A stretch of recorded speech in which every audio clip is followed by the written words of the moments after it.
Now, this next article I came across a while ago because I love the headline. It says, sure, work makes us want to swear, but should you? Apparently, there's more swearing going on at work now than there has been in quite some time. So we wanted to find out more about this. DANETTE IFERT Johnson is the provost of Kalamazoo College and a communications scholar who has researched swearing at work, which I think is a great job, something I might want to consider one day. And she's on the line right now. Ms. Johnson, thanks so much for being here. Thank you. How does one get to be a swearing scholar exactly? Well, actually, I originally studied other aspects of language, and my students weren't as interested in those. But when I started studying swearing, I was able to get more students interested in working with me on projects. Go figure. Do you get now? I realize this is off topic of it. Do you, as part of this class, is there swearing in the class? I guess there would have to be in order to discuss it.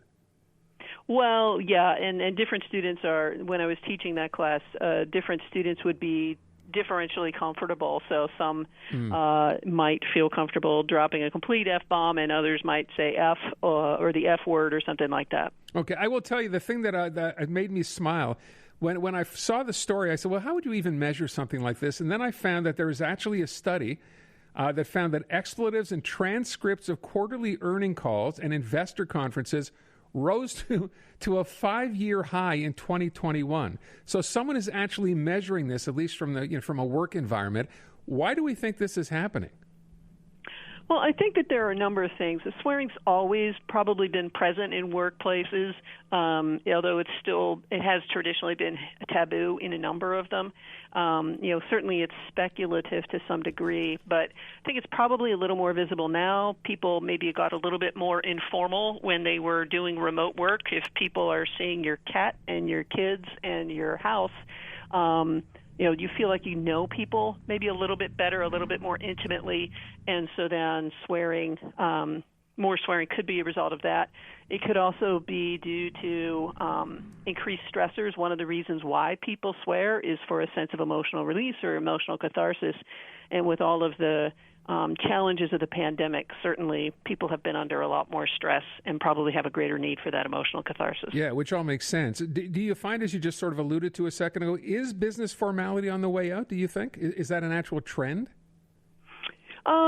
I don't know, and I haven't looked at it in the past couple of years. I think that it's more acceptable. There are certain workplaces where swearing is more acceptable, and where formality in general is more expected, and those two things are probably inversely related. So I think that formality of the setting, though, is one of the elements that determines whether someone is comfortable and whether it's kind of socially acceptable to swear in a work setting. So obviously, if you're going to do it, you need to take context into account. You don't do this necessarily in front of your boss. And if it's going to build sort of team morale, you have to understand who's on that team, I guess, right? Exactly. Probably the best piece of advice to anybody who's thinking about whether they should be swearing at work is to know your audience and be very mindful of what's the power relationship between the two people.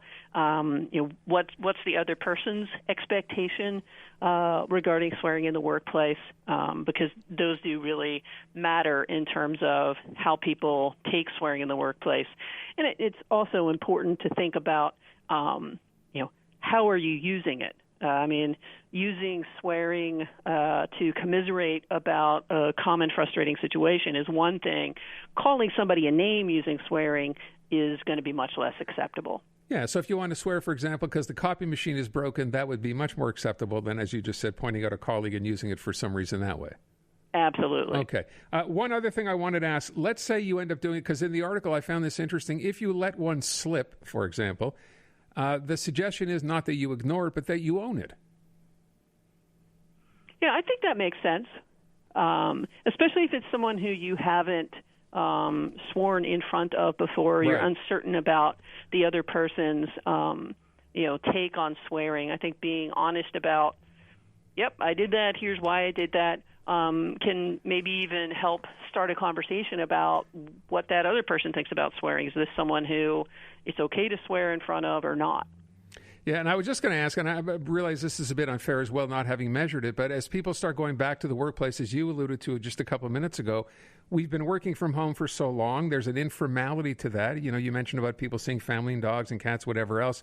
I would imagine the natural thing to do once you do go back is to fall into that swearing if that's what you've been doing already.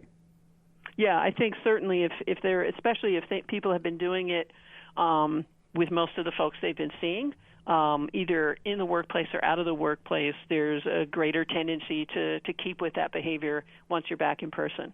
Yeah, this is fascinating. Again, I've been working from home, so the only swearing is over Zoom meetings here.